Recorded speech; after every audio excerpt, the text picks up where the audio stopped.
Thanks, everybody. Thank you for being with us. This has been a long time in the making, as you may know. How many people saw the original Grey House? So if you haven't, it doesn't matter. My best friend, Jeff Rendell, and I had this idea when we were fucking 12 years old, if you can believe it. Jeff is here tonight. Give him a round of applause. And Jeff, for years, badgered me, when are we doing it? We did the trailer, then we couldn't figure out the movie, and Jeff finally cracked the script. I took it to Roger Birnbaum, who's here. It's his birthday. Happy birthday, Roger. We took it to Gary Barber at Spyglass. They were amazing. Gary Barber, Peter O, Chris Stone. They said, we are making this movie. You're going to get to do it exactly how you want it. We want to make a new classic.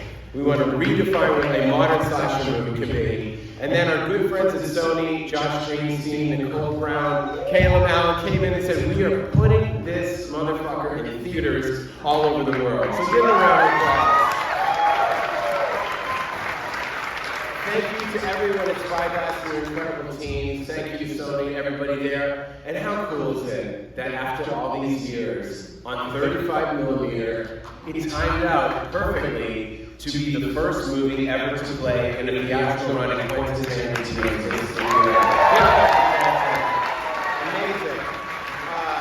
I'm going to do a short Q&A after with our cast. We have so many people that came in. They came in from Canada, they came in from New York. But we're going to bring them up here after. But let's give a round of applause. I'm going to try to do this in my head for Nell Verlaque, Addison Rae, Jenna Warren, Michael Snelly, Gabriel Davenport, Milo Manheim, Jalen Thomas Brooks, Ian Amundsen, Shaylin Griffin, Rick Hoffman, Amanda Barker. I think I got everybody. Patrick, and the sexiest man alive who's not here, but let's cheers so we hear him in New York, the great Patrick Dempsey. I thought we should go to Rick Hoffman, I'm just saying, but we'll let Patrick have it this year. Thank you. The last thing I would say, you guys are among the first to see this movie. So I would say with that comes the responsibility. The fate of the movie is in your hands. The first impression on a movie like this is everything. So getting out there on social and supporting really, really will help make a great movie. So please, give us a post if you like the film. If you don't like it, just shut the fuck up till Saturday.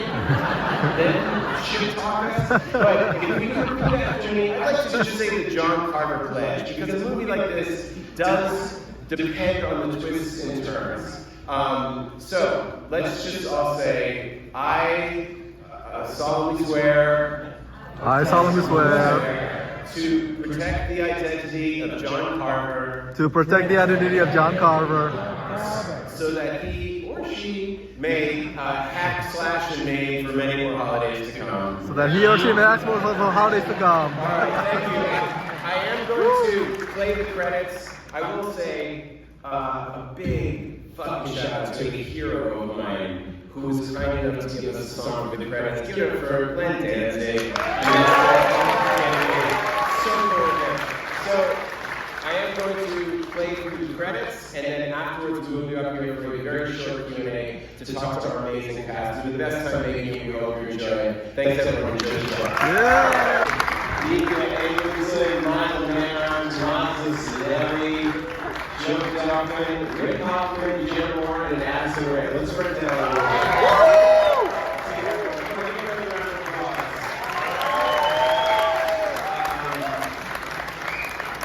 Other people in the audience, again, our writer producer Jeff Rendell, producer Roger Birnbaum, and Kim Harrison, Laurie Kane, and Matt McClellan for creating productions. You guys are the best.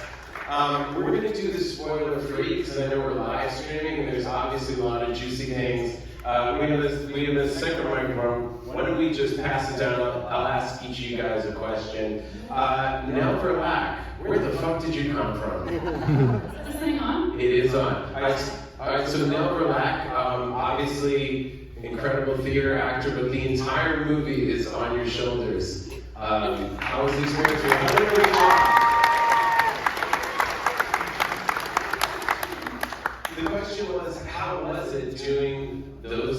scenes before. I mean, your last experience was a show called Big Shot on Disney Plus. But now every scene you have to carry that emotion. What was the most difficult, what was the most fun scene for you to do? Most difficult and fun was the dinner scene. Can I not? We can say the dinner scene. We'll try not to give too many spoilers away. We actually ended up having to reshoot it, and it took about 3 to 4 days of those heightened emotions. Wow, I can hear myself speak. And it was great and terrifying, and I was crying for 3 days straight, and that's what I love to do. Give a round of applause. Amazing. You're This was your first major role, and my God, you were so funny, and you kind of emerged as one of the leads. How was it shooting the movie, and what did you think? You just saw it for the first time. Dude, that was amazing. That was awesome. That was spectacular, bro. Like, seeing me on the street is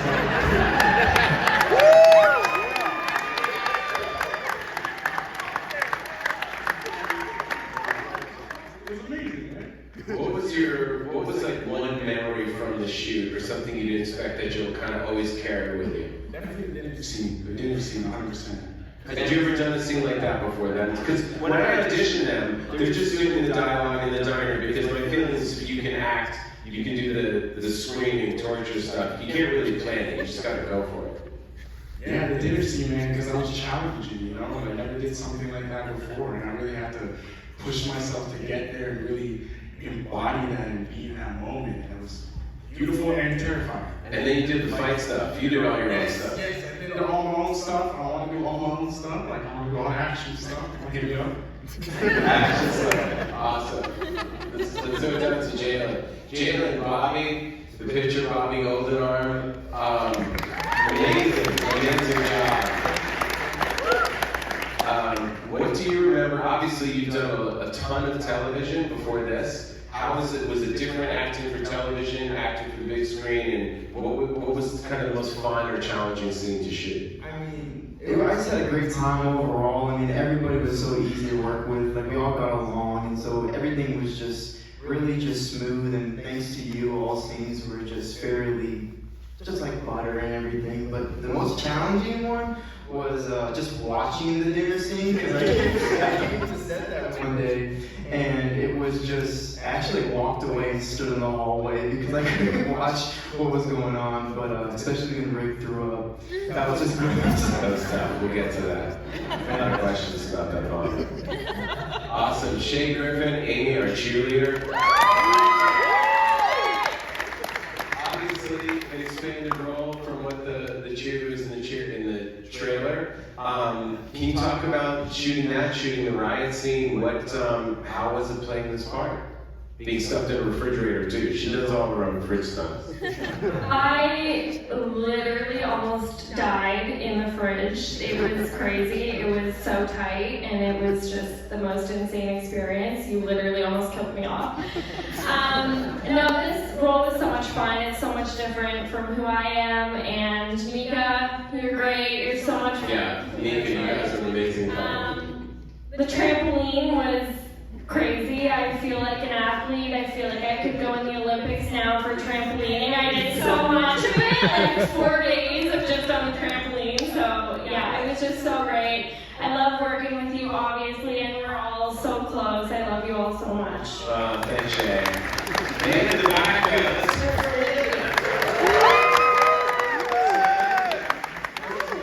Savannah comes in auditions. We're shooting in Toronto. She's got the most wicked accent. Tell them where you're from. I'm from Hanover, for real. Tell them who you're related to. Oh, I am the ninth great niece of John Carver.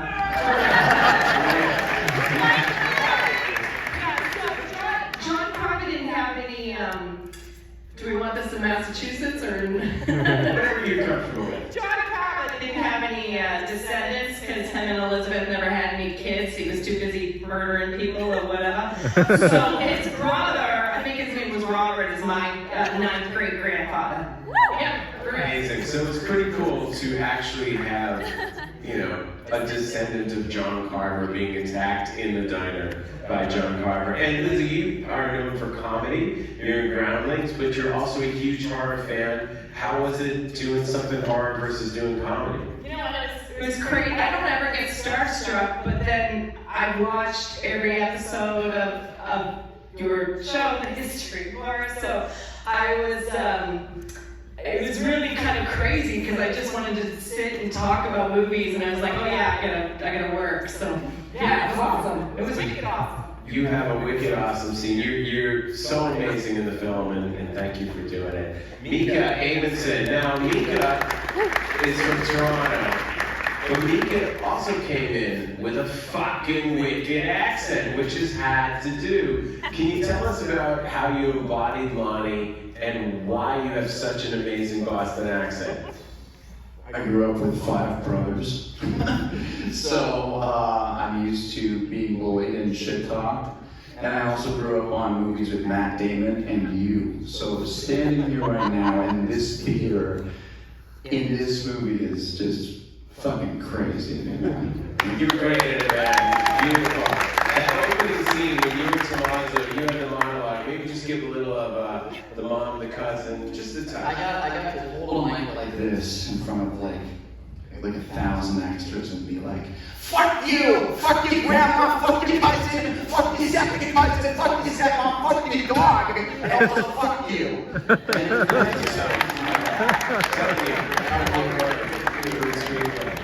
Alright, Milo. Let's give it down to Milo Manheim.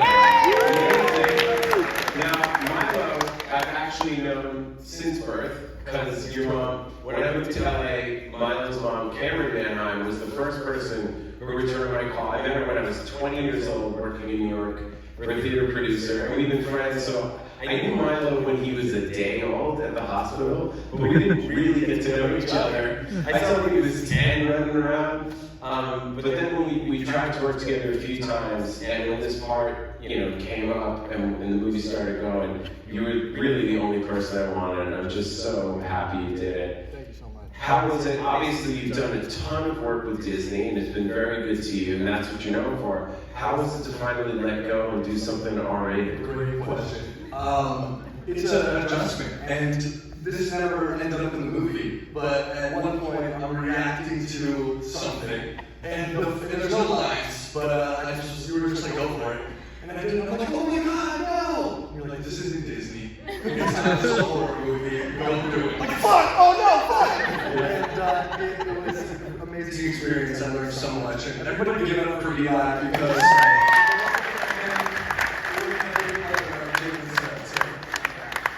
And can you also just talk about one of my favorite moments, which is like the flip of the jacket? Yeah, I mean, look, honestly, a really unexpected fun thing about this movie was the relationship I got to have with Jalen, Bobby, and it was unexpected, this beef that ended up being so funny. You're right, you can't hear yourself, it's weird. But that was like one of my favorite parts of the movie was just that banter and that sweater was awesome, just an extra thing. Well, Milo came right in from shooting Journey to Bethlehem, and so we had all kind of bonded. So he showed up and he was just ready to go, but he sort of missed the first week of everybody hanging out together. And so him and Jalen figured out when they were fighting, they're really gonna fight each other because they're friends, and they were like, we want it to look good. And Patrick is used to playing a doctor in romantic comedies, and you guys were like, no, break up the fight, like we're really gonna go. So we just had 2 cameras, and I just sort of stood back and yelled action, and these guys start going at it, and Gabriel's like shoving them, and then they wouldn't stop, and then Patrick grabbed them and threw them, and was like, get the fuck off, he's like, fuck you, and I yelled cut, and they just had the biggest smiles on their face. So like, we've been waiting our whole careers to do shit like that. Thank you. So thank you, Milo, you're amazing. Tommaso is the only legit teenager in the group. Even though he looks 24, Tommaso's 18, and I think he's 19 now. But Tommaso, I think, had his license for 2 hours in the scene where he's driving and like slamming in the car. I think he'd driven it once before. But Tommaso, you've been acting since you were a kid on a lot of television in Canada. How was it getting to do a big screen role in an R-rated movie? Well, Eli, it was a dream come true, and yeah, this was like a total change of pace from everything that I had done in the past. You're right about the feedback. I'm totally getting that. This was incredible just because I never really got to work with an ensemble cast, which were in and around my age. And like to be able to learn from all of you was an unreal experience. Other than that, I would be a child actor working with adults, and now I'm working with fellow adults for the first time. So yeah. Did you do an episode of Suits, or is that my imagination? So I did do an episode of Suits. I played young Harvey Specter for like 30 seconds, and Mr. Rick Hoffman actually recognized that I had played that role, and I was like, how is that possible? He knew every single season, every single episode, and even though it was like a 30-second thing, he recognized it, and yeah, love you, Rick. All right, Jim Delphin. McCarthy, give it up for Jim Delphin playing McCarthy. McCarthy is based on the real Mike McCarthy, who's a fucking legend, our dear friend, amazing makeup effects artist. Where are you, McCarthy? I think he's here.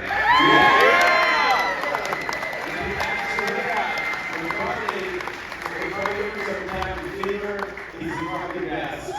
So, McCarthy, you're actually playing movie McCarthy. Yes. How is that? You've been acting a long time. I think you're an amazing, amazing, gifted actor, and this is really kind of a breakthrough. Talk about embracing McCarthy, learning all the gun stuff, learning those guitar solos. Thank you, that means a lot. Yeah, this is my first feature film. I auditioned for this just like any other gig that I had. I had like small parts on TV back home in Toronto. And as soon as I saw the breakdown that my agent sent me, I was like, oh, sick, I get to do a Boston accent. Now, how did you know the Boston accent? Did you just learn it? From watching movies and like watched The Departed like 600 times. And I would just talk back to the TV over and over, like constantly. And all my friends were like, well, who the fuck are you talking to? What are you doing? So I just always was obsessed with talking to myself and the movies, and then I just learned that way. And then I just kind of put the character together as best as I knew how, just like any other audition, and I got lucky, and thank you so much. Talk about learning the gun stuff, because you have to be an expert, and you're so funny, but you have to handle those weapons like you've been handling your whole life. It wasn't a big challenge in terms of making it look natural. We had a lot of gun experts on set who had showed me the ropes, and I was constantly just thinking about continuity when I was on camera. I'm like, fuck, which hand was... So I was getting my own way, but luckily it worked out because I did practice a lot with these gentlemen, and I was in good hands. So it was just a lot of preparation and repetition, and luckily it worked out. Well, you were fucking brilliant. Now, Mike McCarthy, how did Movie McCarthy do, according to you? Movie McCarthy did pretty fucking good.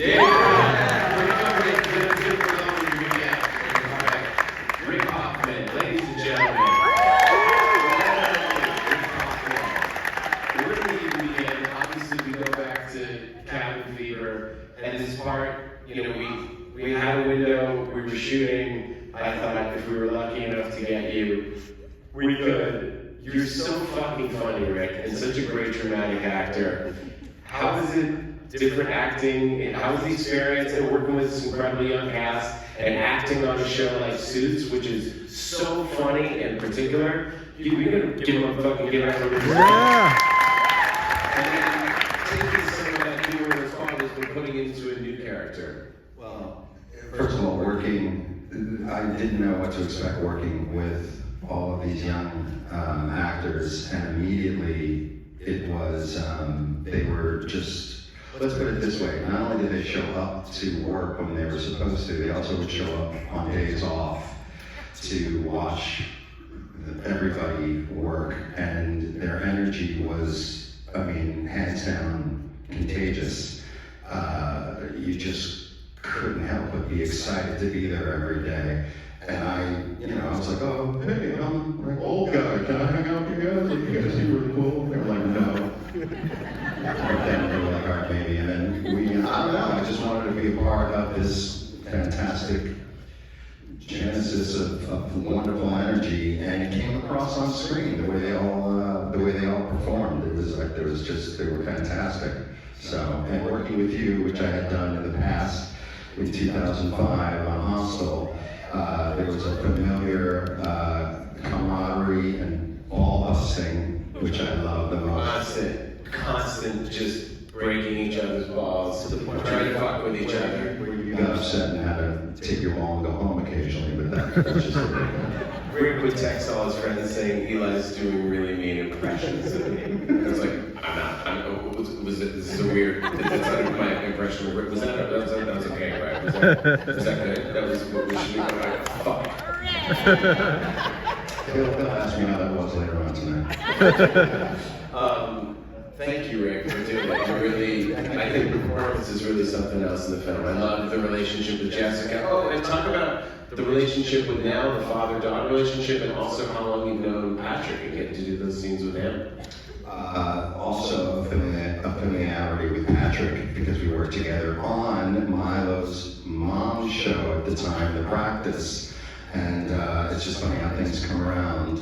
And Nell, I had known from the very beginning of this whole project that this is a talented son of a gun. And she's, this is just the beginning, pal. So. Thank you.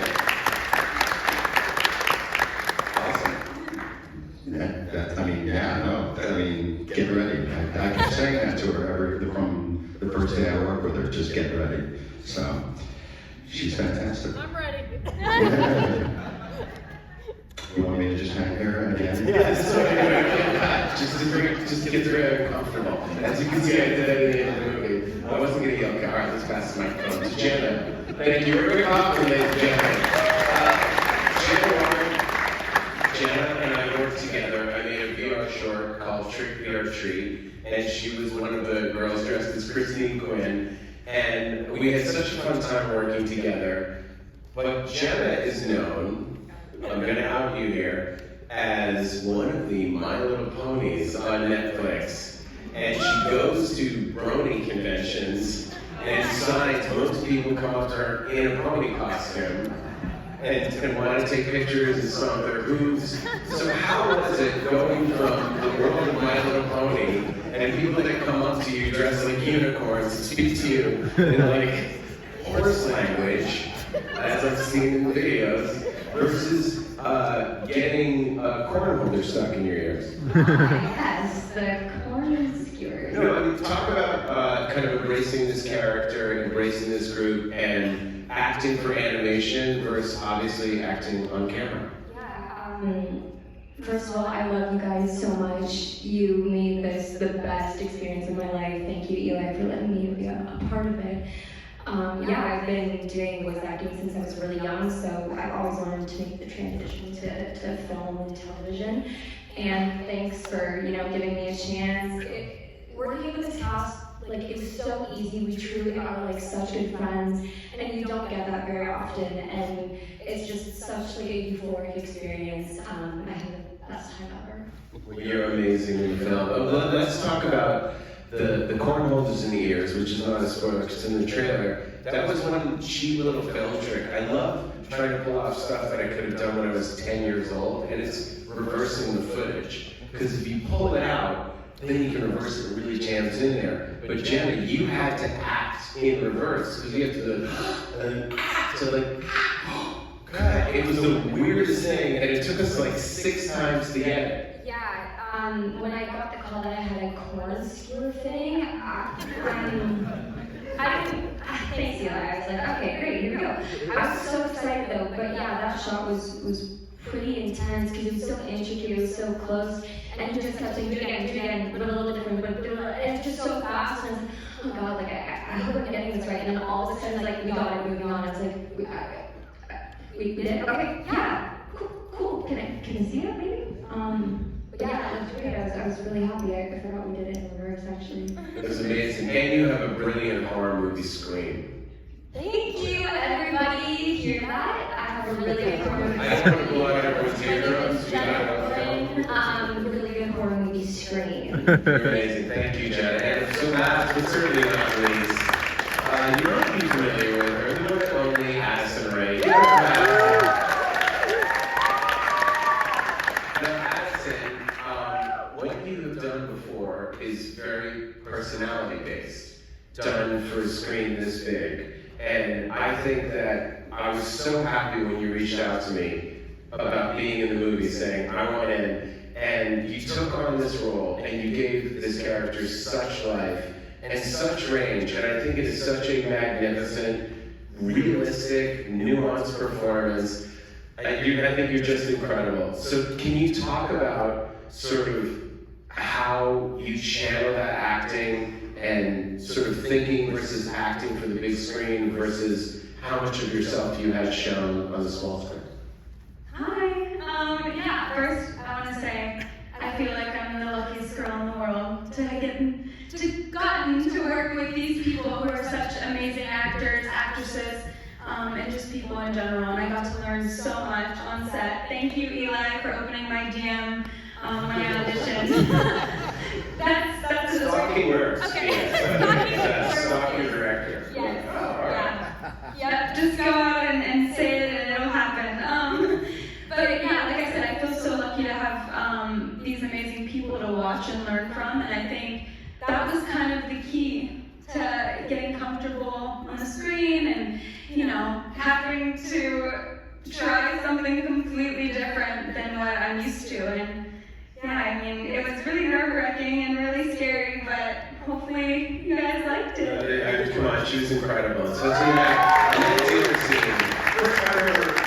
is something, like, I would say making movies is a faith-based system. It's like you tell everyone it's going to work, and you just kind of pray to God that it does. You don't really know until you're doing it. But when we saw all you guys together at the test, and it was Tommaso and Addison and Jenna and Scuba and Gabriel and Nell, and everyone was in their costumes. I remember Jeff and I were like, wow, it's them. We finally got to meet those characters, and you all made such an effort to become real friends, and I think it just oozes off the screen. I think that everybody gives such a magnificent performance, and I'm so proud of all of you for just going for it. I really feel like we made something special, and I hope you guys feel the same. It was just amazing, Gina Richard, Tim Dillon, and everybody.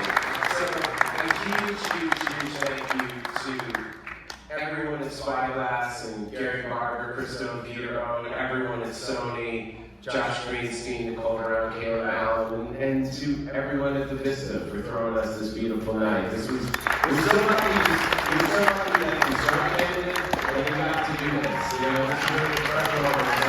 Give it up for the guys. What's it? Oh yeah. Okay, so I did my first stunt doubling ever. So if you need me to be a stunt double, Addison is doing the splits on the trampoline. I did the trampoline scene, the splits. It was so fun being Shane's stunt double. I had the best time. Here's a question: did anyone notice? It's crazy because I didn't face replace or color her hair. We went to lunch and we're sitting there, and Addison runs over. And there's a photo of her probably as high as the ceiling in the air, like 30 feet in the air, with her legs up by her ears on the trampoline. And I'm like, what the fuck is that? Was that Photoshop? And Addison's like, no, I just did it. I'm a gymnast. Nobody knows. I was like, wait a minute, you can do that?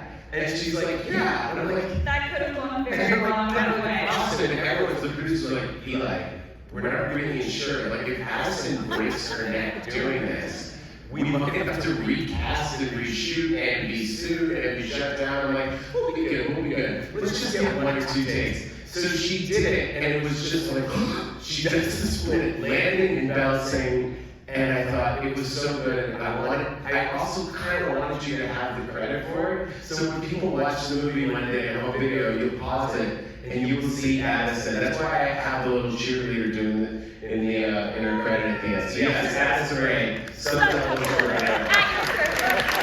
All right. Thank you very much.